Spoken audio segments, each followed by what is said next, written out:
YCP ప్రభుత్వంపై రాష్ట్ర ప్రజలు ఆగ్రహంతో ఉన్నారని అన్నారు నర్సాపురం పార్లమెంట్ బీజేపీ కూటమి అభ్యర్థి భూపతిరాజు శ్రీనివాస్ వర్మ. పశ్చిమ గోదావరి జిల్లా ఆకివీడ్లోని పలు గ్రామాల్లో టీడీపీ అభ్యర్థి రఘురామకృష్ణరాజుతో కలిసి ఎన్నికల ప్రచారం నిర్వహించారు.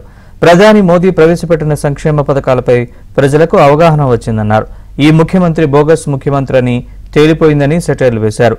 కేంద్ర పథకాలకు రంగులు మార్చి స్టిక్కర్లు వేసి ఈ ప్రభుత్వం మనుగడ సాగిస్తోందన్నారు. ముఖ్యంగా ఈ రాష్ట్ర ప్రభుత్వం యొక్క వినాశక పనుల కారణంగా అన్ని వ్యవస్థల్ని నాశనం చేసినటువంటి కార్యక్రమం ఇవాళ రాష్ట్రంలో ప్రజలు గ్రహించారు.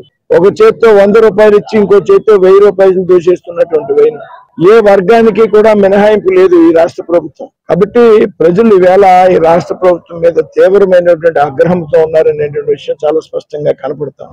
పెద్ద ఎత్తున డబ్బులు వరిజిల్లి ఏదైతే అక్రమంగా ఈ ప్రభుత్వం సంపాదించిందో మైనింగ్ మాఫియా ద్వారా, ఇసుక మాఫియా ద్వారా, లిక్కర్ మాఫియా ద్వారా, గంజాయి మాఫియా ద్వారా డబ్బు సెంట్రలైడ్ చేసి ఈ ప్రభుత్వం కొన్ని వేల కోట్ల రూపాయలు ఎన్నికల్లో ఖర్చు పెట్టడానికి సిద్ధమవుతున్నప్పటికీ కూడా ఎంత డబ్బు ఖర్చు పెట్టినా ఈవేళ ఈ రాష్ట్రంలో వైసీపీ ప్రభుత్వం గట్టెక్కేటువంటి పరిస్థితి లేదు. మోడీ గారు ప్రవేశపెట్టిన సంక్షేమ పథకాల మీద ఈవేళ ప్రజలందరికీ క్లారిటీ వచ్చింది.